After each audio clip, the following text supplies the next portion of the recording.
Good morning, Miss Neville Science students. Here is our recorded lesson for the troposphere.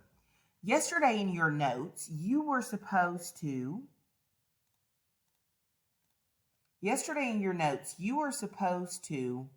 um, label this picture using the two websites that Miss Neville gave you in Schoology in your notebook. This wasn't a graded assignment, but if you've completed these notes, it's going to put you ahead to be prepared for today's class.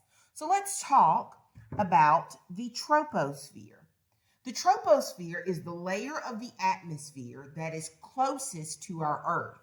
Yes, you and I, animals, plants, all live within the troposphere. It's the first layer of the atmosphere closest surrounding our Earth directly. So in our notes, we wanted to look at this chart. We should have created this chart. And today we're just going to be talking about the troposphere. It's important for us to know that the troposphere is about 17 kilometers, well over 17 miles thick, okay?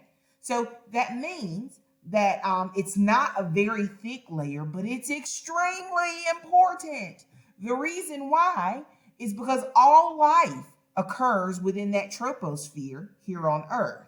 Yes, planes fly in that troposphere. Hot air balloons fly in that troposphere, and all weather happens in the troposphere. As we're talking about hurricanes and thunderstorms and tornadoes and any natural disaster or natural weather system that occurs, we need to make sure we remind ourselves, if not, Miss Neville will remind you, that all of that weather happens in the troposphere.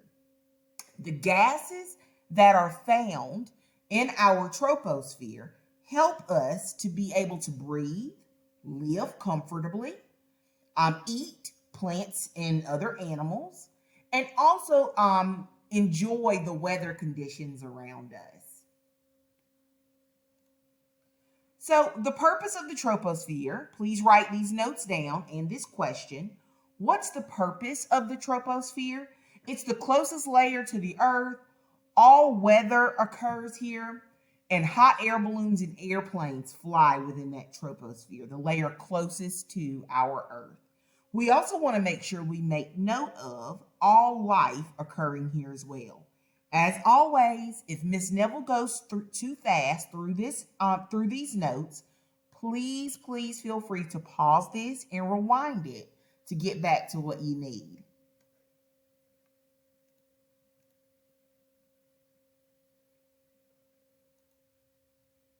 So when we look at the troposphere, there's some things that we need to understand.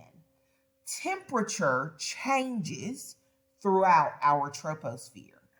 In fact, the higher we go from the ground, yes, the higher we go from the ground, the colder it becomes in the troposphere.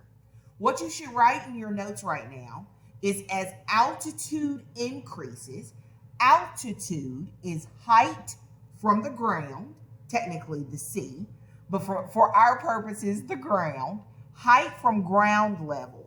So the higher we go from the ground in the troposphere, the colder it becomes. So the higher I go into the sky, the colder it will become. So we want to make sure we understand that altitude is the height from the ground. And please take some time to draw this picture in your notes. It's important for us to understand that according to this picture, we have a mountain here that's 1,000 feet high. So the altitude at the top of this mountain is 1,000 feet above sea level.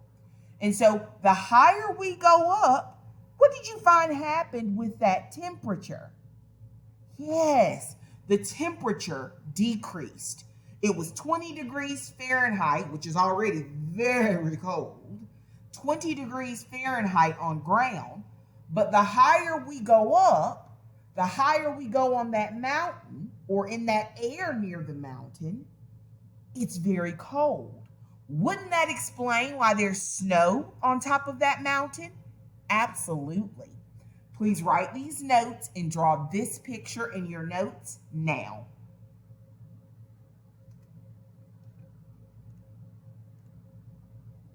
So it's important for us to understand the higher we go from the ground, the colder the temperatures become. Now, this is only true, here's our caveat, this is only true in the troposphere.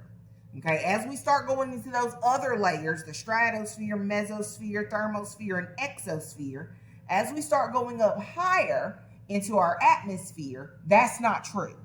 But this temperature altitude relationship is only true in the troposphere, in the layer that's closest to our Earth. Okay, have a really great day, guys. Goodbye.